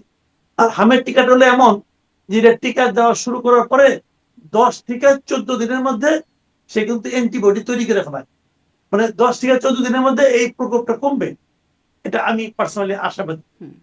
যখন কমে যাবে না, তখন দেখবেন এই বিচারহীন ঘরে চলে গেছে। তাহলে বিচারটা তো হওয়া উচিত ছিল। অন্তর্বর্তীকালীন সরকারের অনেকে এই যে উপদেষ্টা, কিনা উপদেষ্টা না, প্রেস সেক্রেটারি ছিল, যে যারা এখন এক্সটেনশন পিরিয়ড চলছেন, তিনি এলপিএর আছেন বলে আমার ধারণা, কারণ এখনো উনি ওই সরকারের পক্ষে সাফাই গাচ্ছেন। বিশেষ শফিকুল আলম, সে নানাভাবে বলার চেষ্টা করতেছে তারা কি করতেছিল, কেন করতেছিল। ওই আগের সরকার নাকি ইউনিসেফের মাধ্যমে বিলিয়ন বিলিয়ন ডলার বিদেশে পাচার করতেছিল, ওটা তারা থামানোর চেষ্টা করছে, এবং ওই চেষ্টার কারণে এখন 400 লোক মারা গেছে, 50,000 শিশু আক্রান্ত হয়েছে। এই হলো এই মহাজ্ঞানী শফিকুল আলম। আগামীতে কি দৈনিক ওয়াডা না কি পত্রিকার সেই সম্পাদক হচ্ছে না কি হচ্ছে আল্লাহ জানি না। তো এখন এরা হলো এরকম, মানে কি বলবো, তাদের এই হলো ফিলিংস এই লোকগুলির প্রতি। দেখেন আমি একটা কথা বলছি মাঝখানে কয়েকদিন আগে সিএনএন এর প্রধান টেড টার্নার মারা গেল। টেড টার্নারের মৃত্যু উপলক্ষে ইউনুস সাহেব তার ভেরিফাইড ফেসবুক পেজে প্রায় 350 ওয়ার্ডের একটা অবিচুয়ারি লিখছে, এবং সেখানে সে টেড টার্নার তার কত ভালো বন্ধু ছিল, তার ফ্রেন্ড ছিল, হ্যান ছিল, ত্যান ছিল, এবং তার মৃত্যুতে জাতির কি ক্ষতি হলো, বিশ্বের কি ক্ষতি হলো, এগুলো অনেক কিছু লিখছে, শোক প্রকাশ করছে। এই শোকটাকে আমি অনার করি, প্রশংসাও করি, যে উনি অবশ্যই একজন বড় লোক, দিকপাল, উনি অবশ্যই সংবাদপত্রে মিডিয়ার জগতে একটা বিশাল কিছু, ওনার মৃত্যু অনেক বড় ক্ষতি, অস্বীকার করি না ভাই। কিন্তু এই ডক্টর ইউনূসকে আমি বলি যে ভাই, আপনি উনার জন্য 350 ওয়াট খরচ করতে পারলেন, আর আমার দেশে তখন উনি যখন লেখেন তখন ওই সময় আমি হিসাব করে দেখলাম যে প্রায় 323 জনের মতো মারা গেছিল আমাদের দেশে সরকার হিসেবে। তাদের জন্য আপনি একটা লাইন আপনি শোক প্রকাশ করতে পারলেন না, নাকি এদেরকে আপনি, আমি তো মাঝে মাঝে মনে হয় যে ডক্টর ইউনূস আসলে বাংলাদেশেরই মানুষ, জি, আপনি সেই সে শোকের বোধহয় কথা অন্য বলছেন? প্রয়োজন। আপনি সেই শোকের কথা বলছেন ৫ দিন আগে ডক্টর মোহাম্মদ ইউনূসের ফেসবুকে, অফিসিয়াল ফেসবুকে তিনি বলছেন একটা post, a high level conversation on the future of health care in Bangladesh. যখন বাংলাদেশের হেলথ কেয়ারের এই অবস্থা, মানে এতগুলো শিশু মারা যাচ্ছে, তখন হাই লেভেল ডিসকাশন তিনি করছেন। অ্যাপেক্স হেলথ মিট, মানে তারা প্রফেসর ইউনূসের সাথে মিট করেছেন। হ্যাঁ, এইটা আমি দেখছিলাম যে তখন আসলে এটাইও তিনি করছেন। উনি হেলথ কেয়ারে সোশ্যাল বিজনেস চালু করবেন। আরে ভাই, সোশ্যাল বিজনেস একটা বোগাস জিনিস, বোগাস। আমি বললাম তো সোশ্যাল বিজনেস, সে আমার সঙ্গে বসুক, সে যদি বুঝাইতে পারে তার সঙ্গে আমার, এটা একটা বোগাস জিনিস। সোশ্যাল বিজনেসে তো তার তো প্রায় 30টা না 32টা তার প্রজেক্ট আছে সোশ্যাল বিজনেসে, একটা তার প্রজেক্ট সাকসেসফুল হয়েছে এই দুনিয়া, খালি ওনার না, এই দুনিয়াতে তুমি দেখাতে পারবে যে একটা সোশ্যাল বিজনেস প্রজেক্ট সাকসেসফুল হয়েছে? এটা একটা ইউটোপীয় চিন্তা ভাবনা, জি, টোটালি ইউটোপীয় চিন্তা ভাবনা। আচ্ছা আপনি বলেন, সোশ্যাল বিজনেসের পরে সে শুরু করলো কি 3-0, মানে আজগুবি একটা জিনিস। আচ্ছা 3-0 সে সারা দুনিয়ায় বলে বেড়াইতেছে, zero poverty, zero unemployment, zero carbon commission.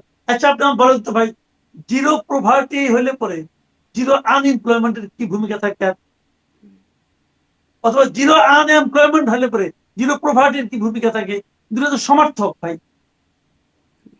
তো এটা সে করতেছে, ভালো কথা মানলাম, তারপরে মানলাম এটা ভালো। সে কি করতেছে, এটা সারা দুনিয়াতে সরকারগুলিকে বলতেছে যে তোমরা এটা ইমপ্লিমেন্ট করো, বলতেছে তো। উনি তো নিজে ছিল 1.5 বছর একটা সরকার প্রধান, উনি কি উনার সরকারের মাধ্যমে এটা বাস্তবায়নের চেষ্টা করছে? এখন যদি ওটা মানে এটা নিয়ে এরকম যদি কোথাও ইউটোপিয়ান যায়, কথাবার্তা তো বলাই যায়, মানে জিরো আরো অনেক জিরো, জিরো করাপশন অ্যাড করলাম, মানে আরো 4 জিরো বানাই দিলাম, বা আরো কয়েকটা জিরো দিয়ে দিলাম। হ্যাঁ বানান আপনি, কিন্তু কখনোই সে বলবে না যে জিরো নিউক্লিয়ার আর্মস, এটা কখনো বলবে না, ওইটা কখনো বলবে না। কারণ জিরো নিউক্লিয়ার আর্মস বললে পরে নিউক্লিয়ার নিউক্লিয়ার আর্মস গুলি যাদের কাছে আছে সে তো তাদেরই, মানে আপনার বয়ার, বুঝছেন না, তাদের ক্যানভাসার, সে ওইটা বলবে না, সে এইগুলি বলবে। তো ভাই সে কি বলবো, আমি ভাই তার সম্বন্ধে আর কি বলতে চাই না কিছু। জি, সে একজন মানে যাও জি, ওই কথায় বলি না। মানে ডক্টর ইউনূসকে বলছেন, মানে অনেকগুলো প্রসঙ্গ আপনি কথা বলতে, বলতে অনেকগুলো প্রসঙ্গ, একটা কথা বললে মনে হয় আরেকটা প্রশ্ন করি। এ কিন্তু কষ্ট করে থেমে থাকি আরকি। সেই প্রশ্নটা একটা অন্তত করি যে, এই যে আপনি বলছিলেন যে সোশ্যাল বিজনেস নিয়ে ডক্টর ইউনূস আপনার সাথে, মানে তার সাথে আপনি কথা বলতে চান বা আপনাকে বোঝাক। আপনাকে তারেক রহমান মাননীয় প্রধানমন্ত্রী, তিনি তার প্ল্যান বোঝাতে পেরেছেন? বা এই যে আপনিও অসমত, মানে তিনি যা বলছেন তার অনুসারীরা সেটি, বা তার সাথে কর্মরত, তার প্ল্যানগুলোকে ইফেক্টিভ যারা করবেন তারা সেটা মানছেন না, বুঝছেন না। কেন বুঝছেন না? এটা কি আপনি ধরিয়ে দিয়েছেন? কি বলেছেন আসলে? তারেক রহমানের সাথে কথা, এই বিষয়গুলোতে আশ্বস্ত হয়েছেন কিছু? দীর্ঘ আলোচনা হয়েছে আপনার, জানি। না, এটা হয়েছে একবার আলোচনা। এই মানে উনি প্রধানমন্ত্রী হওয়ার পরে একবার আলোচনা হয়েছিল। তো এইগুলি আমি ওনাকে বলেছি, এই যে ওনার সঙ্গে যে ওনার টিমমেটদের যে সিনক্রোনাইজ আমি দেখছি না, আমি আমার অবজারভেশন গুলো ওটাকে জানিয়েছি। এবং এই যে দেখা হওয়াটা না, আমি বলি আপনাকে, এটাকে কিন্তু আমি একভাবে পজিটিভলি নেই। আমি নেই। হুম, আমি নেই কেন? আমি মনে করি এই ধরনের পদে যারা থাকেন আমাদের দেশে, তাদের চারপাশে সবসময় একদল স্তাবক থাকেন। এই স্তাবকরা সবসময় তাকে বলতে থাকে যে আপনি যা কিছু করছেন সব ভালো, সব ভালো, সব ভালো। আপনার সরকারের কোনো ভুল হচ্ছে না। অমুক তুমি এগুলো বলতে বলতে বলতে বলতে মানে ওনারা আর প্রকৃত বাস্তবতাটা বুঝতেই পারেন। শেখ হাসিনা কিন্তু পালিয়ে যাওয়ার একদিন আগেও বুঝেন নাই যে ওনাকে পালিয়ে যেতে হবে। বুঝেন নাই কেন? ওনাকে বুঝতে দেওয়া হয়নি। সবাই মিলে ওনাকে মানে স্তুতি করছেন। তো যে কারণে আরে তোমার সামনে যে আমি টেকনিকটা দেখছি, উনি কিন্তু কোনো আমার সঙ্গে না, আরো অনেকের সঙ্গে বসেছেন। আরো অনেক সাংবাদিকদের উনি ডেকেছেন, কথা বলেছেন। ওনার এই যে স্টাইলটা, এটা আমার পার্সোনালি পছন্দ হয়েছে এই কারণে যে এখানে গেলে হবে কি, উনি কিন্তু একা একা যখন কথা বলবেন, তো ওইখান থেকে কিন্তু উনি দেশের মানুষ কি ভাবছে এটা কিন্তু উনি বুঝতে পারবেন। সবাই তো সব বলবেন, কেউ হয়তো তারও একটা ধান্দা আছে, ওটা পাওয়ার জন্য হয়তো বলবে, আবার স্তুতিও করবে, আবার কেউ কেউ বলবে। আমি যেরকম বুঝি আর কি। এবং আমি ওনাকে, আমি আমার আমার স্পষ্ট মনে আছে, উনি যখন, আমি যখন ওনার সঙ্গে যখন আমার দেখা হলো যেদিন আর কি, মানে ওনার অফিসে গিয়েছিলাম, উনি ইনভাইট করেছিলেন, গিয়েছিলাম। প্রথম প্রশ্নটা ওনার ছিল আমার কাছে যে আমাদের সরকার সম্পর্কে মানুষ কি বলছে। হুম। তারপরে উনি কিন্তু জানতে চাচ্ছেন যে সাধারণ মানুষের পালসটা কি, এটা উনি বোঝার চেষ্টা করছেন আমার মুখ দিয়ে। আমার ধারণা সবাইকে উনি এই প্রশ্নটাই করেছেন, যে যার মতো বলছেন। কিন্তু উনি তো এক জায়গায় বসে আছেন, 10 জন লোকের কাছে জিজ্ঞাসা করছেন, 10 জনের কাছ থেকে কিন্তু উনি শুনে নিজে কিন্তু একটা ধারণা পেয়েছেন যে আসলে মানুষ কি ভাবছে, কি বলছে। এই জিনিসটা আমার কাছে মনে হয়েছে খুবই ইতিবাচক। আপনি যেটা জানতে চেয়েছেন যে এই সিনক্রোনাইজিংটা যে হচ্ছে না, ওনার টিমমেটদের নিয়ে যে আমার মধ্যে একটা অতৃপ্তি, এটা আমি ওনাকে ইনফর্ম করেছি কিনা? হ্যাঁ, আমি এটা ওনাকে ইনফর্ম করেছি এবং টু দা পয়েন্টেই করেছি। উনি জিজ্ঞাসা করেছেন যে কেন আপনার কাছে এটা মনে হচ্ছে। আমি ওনাকে তখন একাধিক উদাহরণ দিয়েছি যে এই ঘটনার কারণে, এই কারণে আমার কাছে মনে হয়েছে আপনি যেভাবে গভর্নমেন্টটাকে চালাতে চান, আপনার সহকর্মীরা সেভাবে চালাতে চায় না। তার প্রেক্ষিতে উনি কি বলেছেন? তারপরে কিন্তু বললেন যে আমরা চেষ্টা করতেছি, মাত্র শুরু করলাম, দেখা যাক কি হয়। আমার ধারণা ওনারা বুঝবেন। কিন্তু আমার শুরুতেই তো ধারণা আমরা দলীয় সবাই বিবেচনায় মিলে। নিয়োগ শুরু হয়ে গেল। মানে আ শুরুটাই তো এরকম হলো, যেখানে দলীয় বিবেচনায় অনেক নিয়োগ হচ্ছে। না, উনি উনি ওইটাই বলছেন যে আমরা তো শুরু করেছি মাত্র, মাত্রই শুরু হলো। তো আমি উনার সঙ্গে আমার দেখা হয়েছিল ১ মাস আগে, ঠিক ১ মাস আগে। মানে আপনার এপ্রিলের ১৩ তারিখ। কাজেই তখন তো মাত্র শুরু হয়েছে। তখন তো উনি তো আপনার শপথ নিলেন হলো গিয়া ইয়েতে, এই ফেব্রুয়ারির ১৭ তারিখ, তাই না? মাত্র তখনও ২ মাস তো হয়নি। তো ওই সময় উনি এটা শুরু করেছেন। উনি বলছেন যে আমরা শুরু করলাম, আপনাদের কথাগুলো শুনলাম। আমরা এগুলো চেষ্টা করব এগুলিকে ঠিকঠাক করার জন্য। এটা কি, কাজেই মানে উনারা এর চেষ্টা মাধ্যমে কি এরকম হচ্ছে কিনা? মানে একটু তির্যকভাবে দেখার একটা চেষ্টা থেকে জিজ্ঞাসা করছি। এর মাধ্যমে কি এটা হচ্ছে কিনা, যারা সমালোচনা করতে আপনারা মানে সক্ষম, শক্তপোক্ত সমালোচনা করতে, তাদেরকে একরকম আস্থায় নিয়ে যাওয়া যেন খুব শক্ত সমালোচনা আর যারই হোক প্রধানমন্ত্রীর না হয়? সেটা আমার মনে হয় না। ওইটা হতে পারে, এটা একটা ট্যাকটিক হতে পারে। এটা আপনি যেটা বললেন, এটা একটা ট্যাকটিক হতে পারে। যে আমাকে বাদ দিয়ে অন্যদের করেন, অসুবিধা নাই। যদি সেটাও হয়, তাও খারাপ না। হুম, তাও খারাপ না কেন আমি বলি আপনাকে। ভাই আমার তো কাজটা হওয়া দরকার। আমি একটা দলীয়করণবিহীন পুলিশ চাই। কারণ আমি যদি বারবার বলি যে প্রাইম মিনিস্টার তো বলছেন, আপনারা কেন করছেন না? তাহলে কিন্তু প্রাইম মিনিস্টার ওদের উপরে চাপ দেওয়ার সুযোগ পাবেন। যদি সেটাও হয়, ওটা হয়েছে কিনা আমি বলতে পারবো না, হুম। যদি সেটাও হয় তাও খারাপ না। আর আমার ক্ষেত্রে সেটা হয়নি। আমি এরপর প্রধানমন্ত্রীর সমালোচনা করেছি, ওইখান থেকে বেরিয়ে আসার 1 সপ্তাহের মধ্যেই করেছি। আমার কাছে মনে হয়েছে উনি এই কাজটা ঠিক করছেন। তবে আমি বলেছি। এতটুকু আস্থা কি পেয়েছেন? মানে এর আগেও আপনি একবার সম্ভবত ফোন পেয়েছিলেন, জনাব তারেক রহমান আপনাকে ফোন করেছিলেন। তখনও আপনি মনে হয় বলেছিলেন যে আপনার মানে সমালোচনা করতে যেন দেওয়া হয়। সমালোচনা করলে নিরাপদে থাকা যাবে। এই আস্থাটা পেয়েছেন?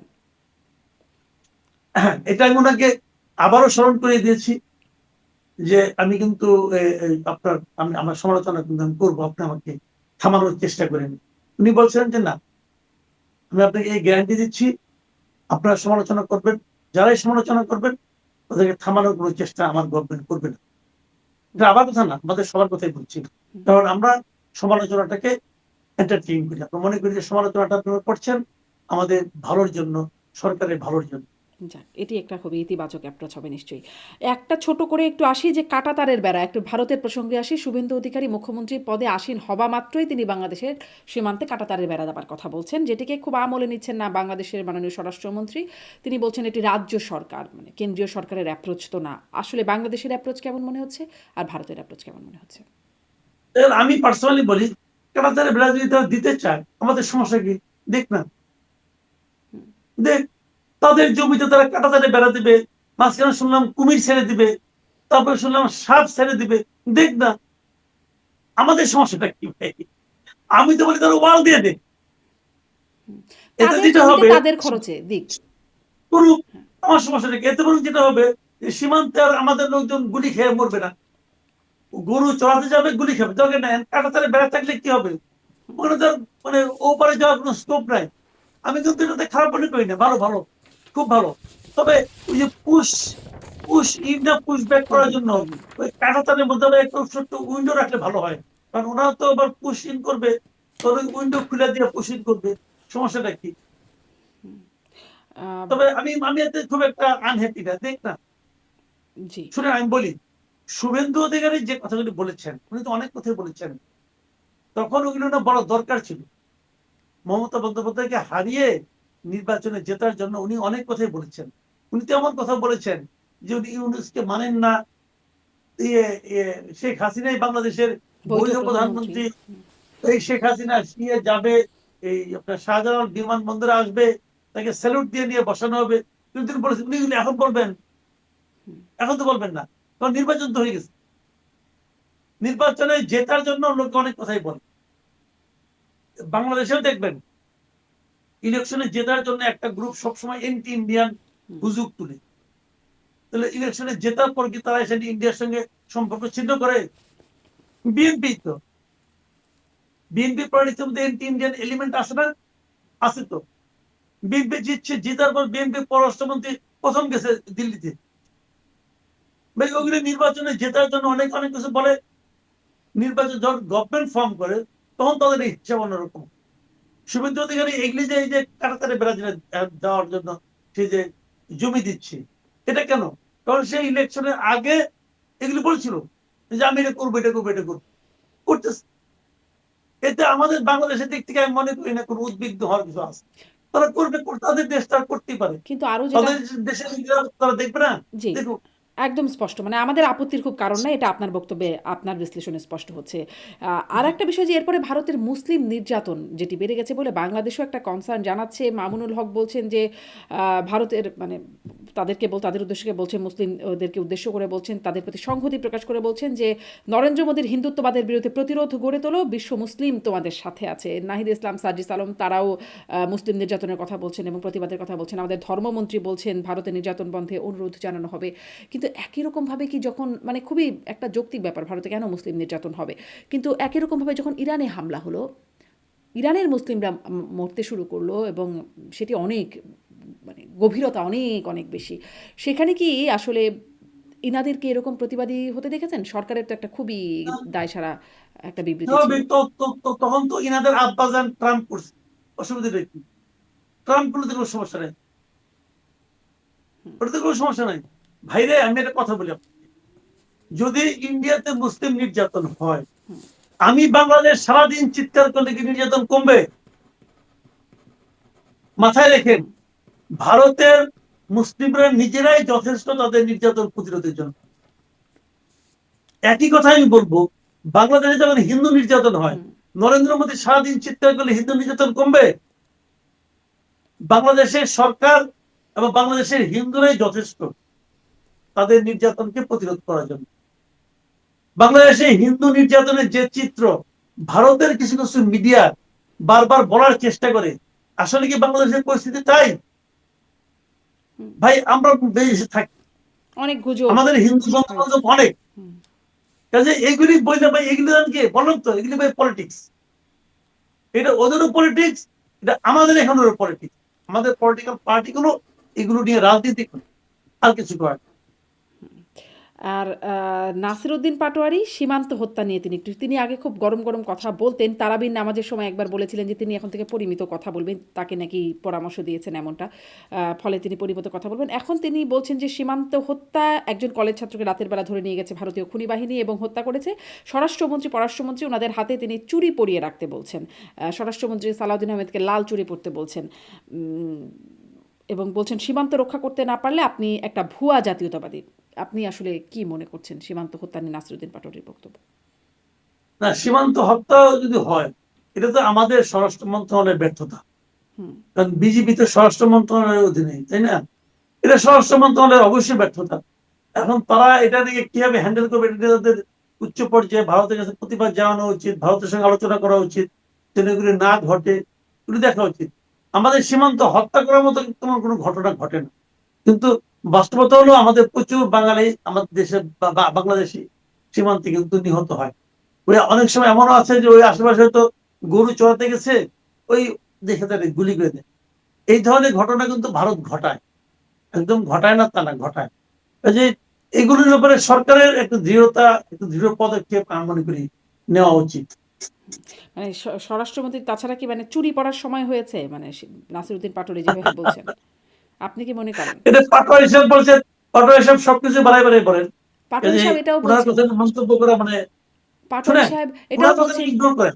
ইগনোর। আচ্ছা, এটাও কি ইগনোর করবেন? মানে তিনি কারণ মাদকের পাটোয়ারি সাহেবের বক্তব্য, আমি বলি আপনাকে, পাটোয়ারি সাহেবের কোনো বক্তব্য নিয়ে মন্তব্য করলে পর হয় কি, উনি গুরুত্ব পান। উনি মনে করেন যে বাহ, আমি এমন নেতা অনেক হয়ে ভোট গেছি, আমার পেয়েছেন, কথা তিনি বললে গুরুত্ব কেন মন্তব্য পাবেন করেন। না? অনেক ভোট পেয়েছেন তো, হেরেছেন কিন্তু অনেক ভোট পেয়েছেন। ভোট পেয়েছেন, ভোট পাওয়া তো অনেকেই পায়, সেটা অন্য ব্যাপার।